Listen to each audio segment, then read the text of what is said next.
Good afternoon.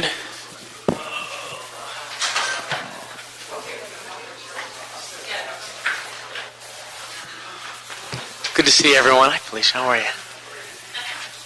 I'm Councilmember Joe Buscaino. You are here for the Public Works Committee. Today's June 12th. And Councilmember Krikorian is in a joint Budget and Finance and Transportation Committee meeting. He's going to try to make it and join me in the meeting, but it is I for now.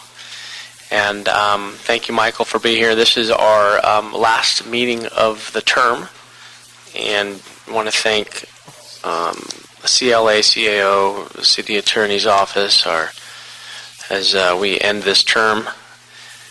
And I want to look at the agenda. Anyone here for general public comment? If so, now is the time to come forward to speak on an item that's an issue that's not on the agenda. Okay, seeing none, we will close general public comment. Me being the only one here, all everything moving forward would be from the communication from the chair to City Council. And with that, I'm going to, if there's no cards, which I don't see in front of me, I'm going to approve on consent from the communication of the chair items 1, 3, 7, 8, 9, 10, 11, 12, 14. We just got a card in from 14. Okay. We will hold on the desk item number 14. Thank you, Michael. So may I repeat those back to you? I have items number 1, item number 3, number 7, number 8, number 9, number 10, number 11, and number 12. Right.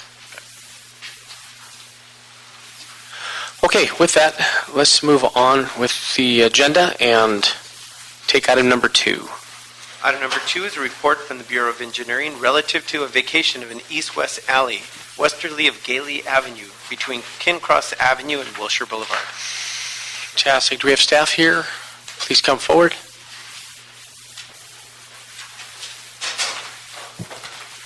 Good afternoon, Edmund Yu from the Bureau of Engineering. This is vacation of an alley within the Westwood area. The Bureau of Engineering, based on comment from DOT and based on our internal investigation, we are recommending this vacation be approved with conditions.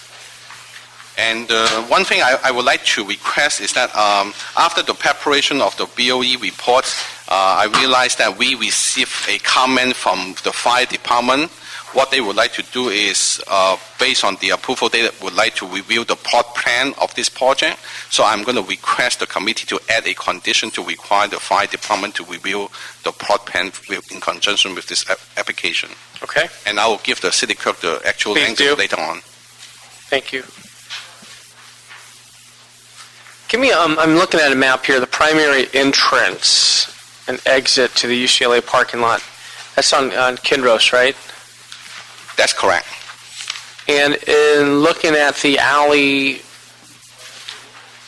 is the alley being used by vehicular traffic on a regular basis? Yeah, based on staff observation at the field, yeah, we do recognize traffic going into and exiting the site from UCLA property. So we think the property owners from the UCLA is actually using this alley. And will the applicant allow emergency vehicles to come in and out of this alley in question? I think that was the proposal from the applicant even after the vacation to allow some kind of emergency access. Okay. But we really don't have any details. From BOE, our recommendation is for all the parties adjoining this alley. Basically, there are only 3 property owners abutting this alley system. Normally, alleys are used for access to adjoining property owners. So in the opinion of BOE, if all the property owners, if they can get together and come up with some kind of joint use agreement, then the Bureau has no objection to vacate this alley as a public alley. And however they want to use it together in the future is they can set up their own private agreement. Okay. And that's normal practice. Yeah, that's very often that's the approach from BOE. Got it. Final question, will vehicle access be maintained through the north-south alley parallel to Galey Avenue?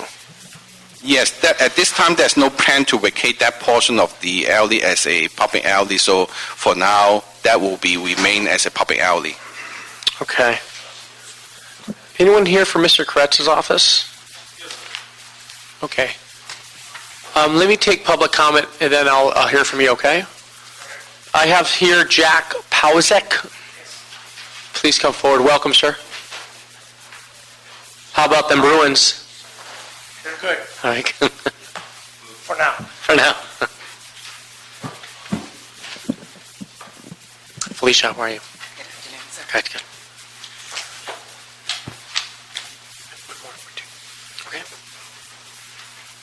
Okay, if you can start his time. Thank you. Good afternoon, and thank you very much, Councilman Buscaino, for this opportunity to address the Public Works Committee. I'm Jack Pawazik, Administrative Vice Chancellor for UCLA. I've submitted a letter to the committee, and I'm speaking on behalf of the Regents of the University of California. The Regents are opposed to the request to vacate the east-west alley and that provides vehicular, pedestrian, and utility connections between the Regents' property and Galey Avenue. The Regents respectfully request the denial of the Wilshire Galey alley vacation application pursuant to 4 facts. Fact number 1, the Wilshire Galey EIR did not include the alley vacation as a project component. Specifically, it said the alley will remain public and will continue to provide unimpeded access to other properties it currently serves.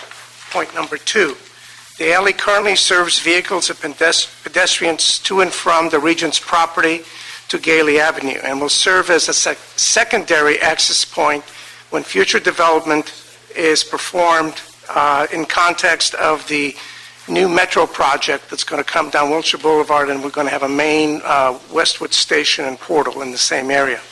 Point number 3, the Bureau of Engineering's website clearly states, quote, the City of Los Angeles requires consents and waivers of damages of all property owners adjoining the public right-of-way of a proposed to be vacated. The Regents do not consent the alley vacation. Point number 4, granting a vacation of the alley requires the city to prepare a subsequent EIR for the Wilshire Galey project, specifically to address the expiration of the EIR's traffic analysis, which was based on a completion of the project in the year 2012. Even if the project started today, it would be not complete until 2015 and would result in a minimum of 3 new significant impacts at local intersections, there being Wilshire and Galey, Wilshire and Veteran, and Wilshire and Sepulveda. One more thought. Yes, sir. Finally, the Regents continue to articulate concern relating the existing and future utility connections from the Regents' property to Galey Avenue via the alley. The Regents request the city to take action to delineate a 10-foot wide utility easement on the north side of this alley. This request is further described in my letter to you. Thank you very much. Thank you, sir.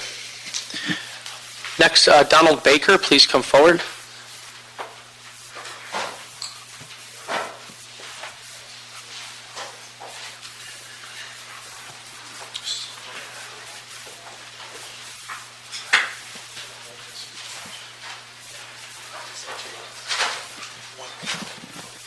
Hello, my name is Donald Baker. I'm representing the applicant Wilshire Galey. We respectfully request a continuance until there's a quorum in this proceeding. You'd request, okay, we'll hear from Mr. Koretz's office. Thank you. One other comment card, is it Kiam Helmet? Welcome. Okay.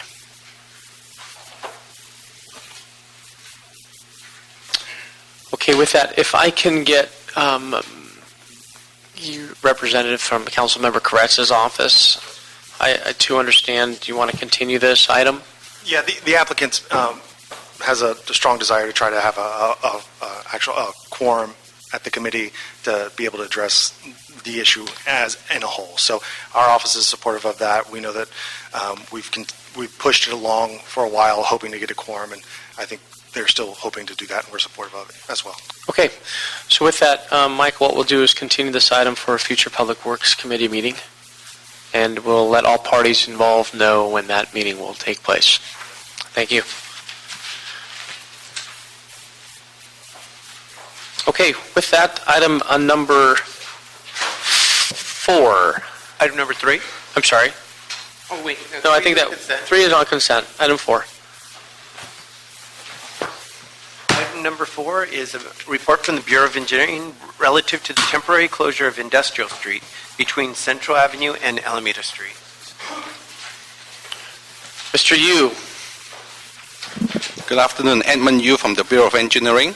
This is a request based on a motion introduced by Council District 14 to close a portion of Industrial Street within City 14.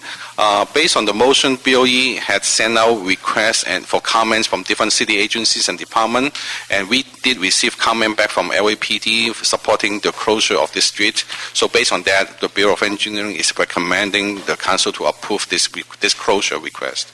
Any objections at all from this? No, we have not received any objection. Okay. With that, I'll approve this item. Communication from the chair to approve this item. Thank you, Mr. Yu. Item number 5, Michael.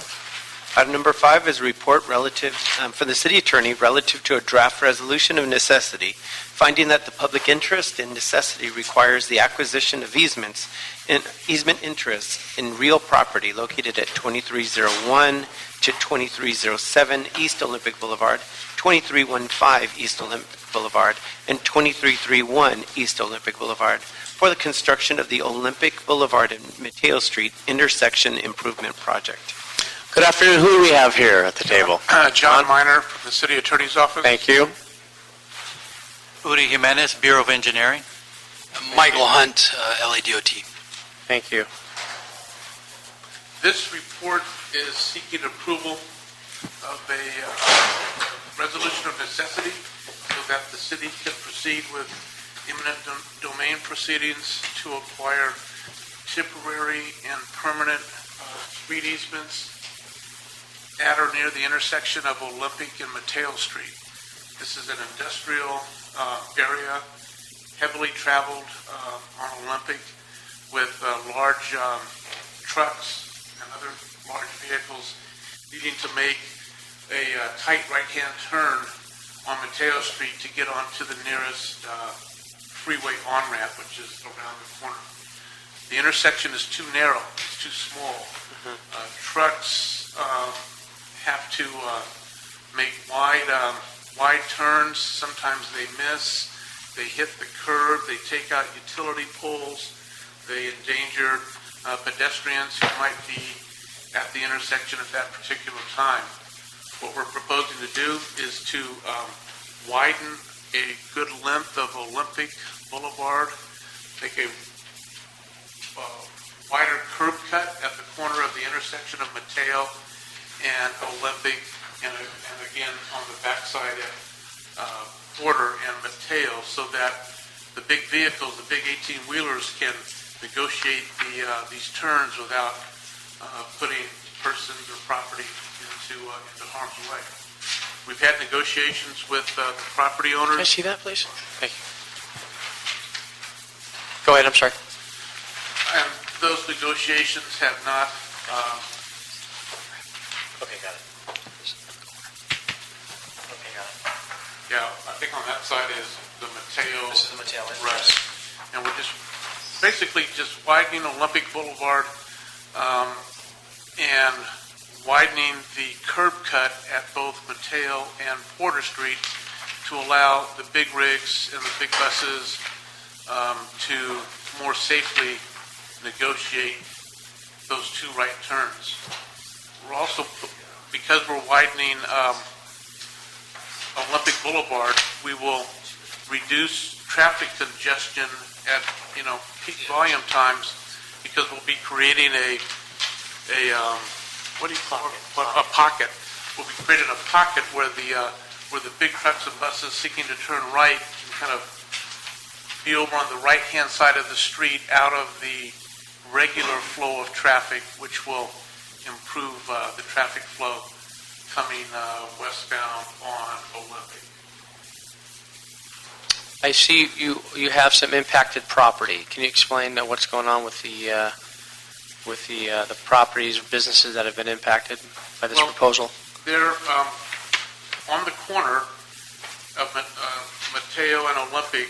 That is a forklift company right now, and because of the age of the building, we're going to have to, and because of the extent of the new curb cut, we're going to have to acquire. That's the northwest corner? It's northeast. Northeast corner. Right. Okay. And then along Olympic Boulevard, there are several apartment loft type facilities that it's been a little problematic over the years. Many of these properties were granted conditional use permits back in the 80s, and they're actually in violation of their legal rights to park where they're parking. Folks are basically coming across the sidewalk, parking diagonally on the sidewalk in front of these businesses that go along the length of Olympic Boulevard that you see on your map there. They're not; those are not legal parking spots. The widening of the street will eliminate the ability of these apartment dwellers and businesses to continue that practice of illegally parking across the sidewalk. And we believe that we will not be required to compensate any of these businesses and apartment owners for the loss of parking because they're parking there illegally at the present Regardless. Have we exhausted all efforts to negotiate with the property owners for a voluntary sale? We really try to make the process of eminent domain the last step in the process. Bureau of Engineering has negotiated hard with all the property owners, and they're just wanting much more money than our appraisers are saying that these takings, many of which are just temporary in construction, although some of them are permanent street easements, are worth. And these offers from the city are all fair market value? Yes. And I noticed in the report from the CAO that a special fund number, 655, would be used to purchase these properties. Can you just tell me specifically the name of the fund? What kind of fund is it? Where's it coming from? The UB fund? Yeah. Michael Hunt, LADOT. 655 is our transportation grant fund. It funds the money, if you will, and we get reimbursed through the grant. This was a 2007 call for projects, goods movement project that we got awarded from Metro. I believe it's Prop C money coming from Metro, and we're matching with Prop C money as well. Got it. Thanks for that. CD14, Tanner's here. Any objection from Councilmember Rezar? Okay, it's good to know. Okay, with that, I'll approve this item and send it to council. I don't see a card on this, right? No cards on this, right, Michael? No cards. Okay, thank you so much. Thank you, Councilman. Thank you. Thank you.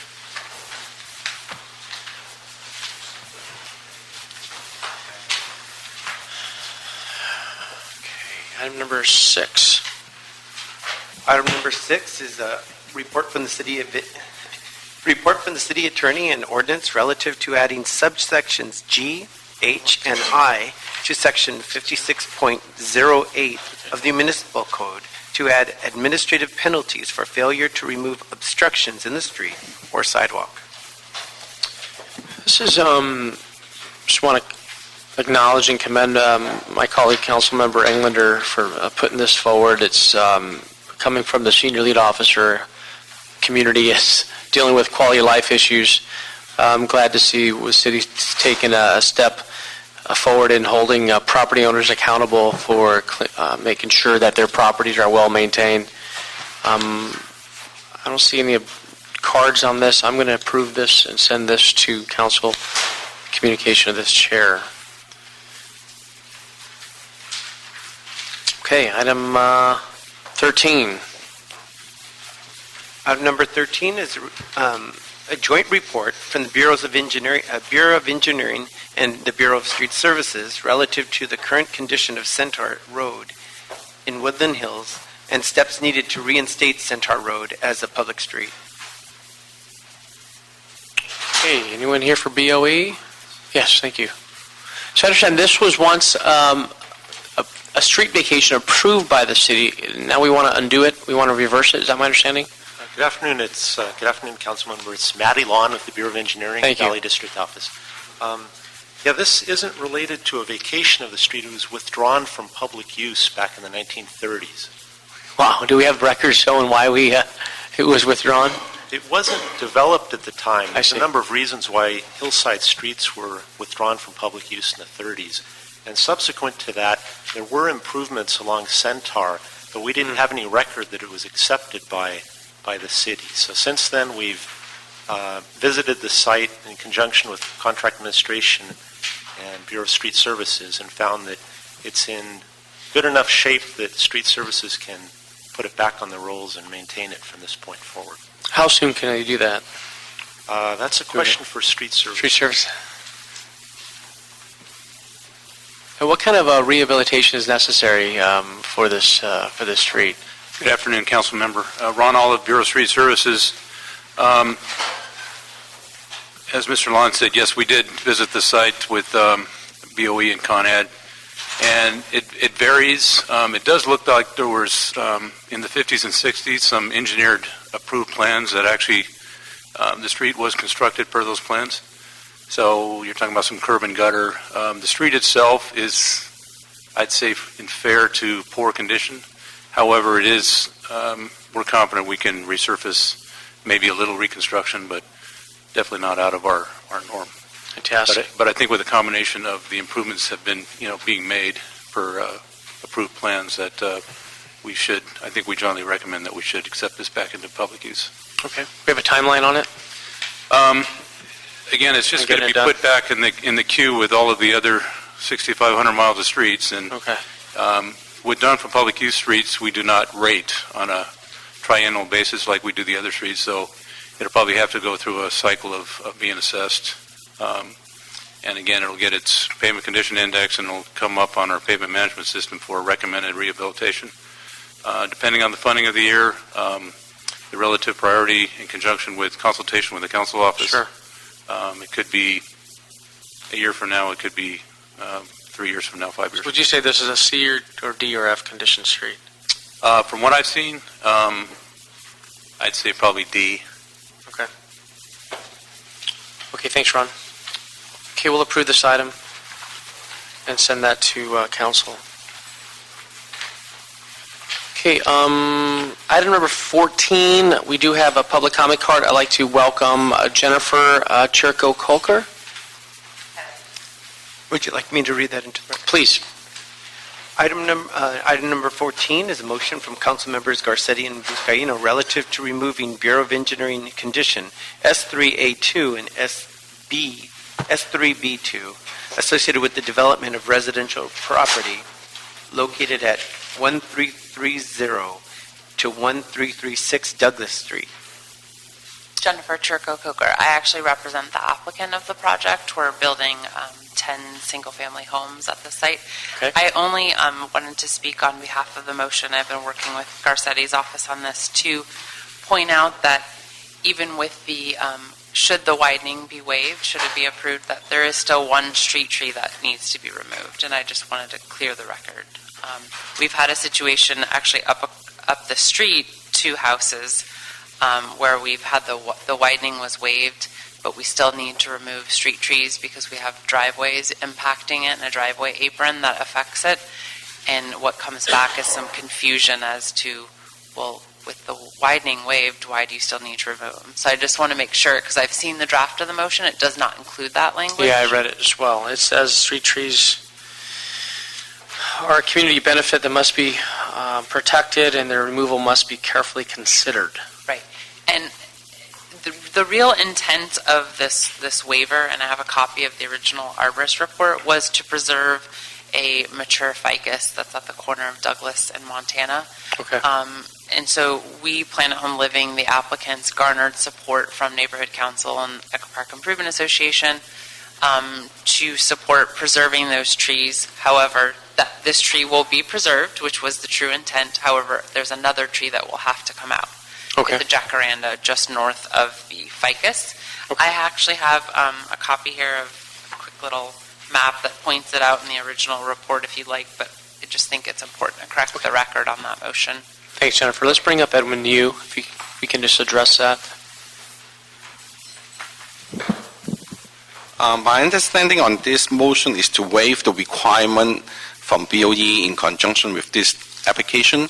However, if there's a tree that is really necessary to be removed because of the project itself, like for the driveway, then they still have to go to the Board of Public Works to get a permit from the Board of Public Works. So that is a separate process by itself. Okay, you understand that, Jennifer? No, I do. And again, the issue with the other property was we went forth with a removal permit. Okay. And then they come back and say, but I'm confused. The widening was waived. Why do you still need the permit? So we've already moved forward on this removal permit. It's pending a hearing. Okay. But I'm trying to avoid additional confusion. So if we could build it into the motion, that would be preferred. What's your Well, recommendation? normally the board, this is under the jurisdiction, so I would recommend not to, at this time, Not to merge it. for the committee to step into that issue at this time. Just let the board Okay. to go through their. And out of process. respect for the Board of Public Works, let's respect the process. Sure. And if you can just let Dennis Gleason keep him abreast of what's going on the process, and be sure to move forward on it. Okay, very good. Okay. So with that, let's approve item 14, send that to council. And with that, I understand item number 15 is the last item, and we will be meeting in closed session. So, Sergeants, if you can clear the room, I'd appreciate it. Thank you. Can you read the disclaimer? And the committee is recessing into closed session pursuant to Government Code Section 54956.9D1 to allow the committee to confer with its legal counsel on the following matter. Okay, do we...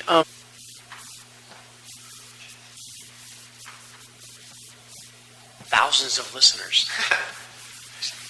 Hey, welcome back. And thanks for your patience, those listening.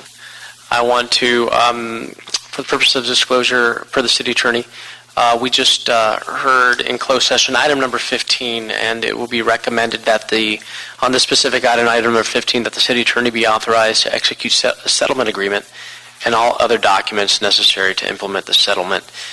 In addition, also recommended that the city agrees to help facilitate issuance of a revocable encroachment permit for plaintiff structures that are in the public right-of-way, and will not revoke the permit unless the city determines that it needs the subject property for street purposes. Great. Okay. Anything else, Michael? I believe that's it. Okay, thank you so much. We will see you next fiscal year. And signing off from Public Works Committee in room 1050. We'll see you in July.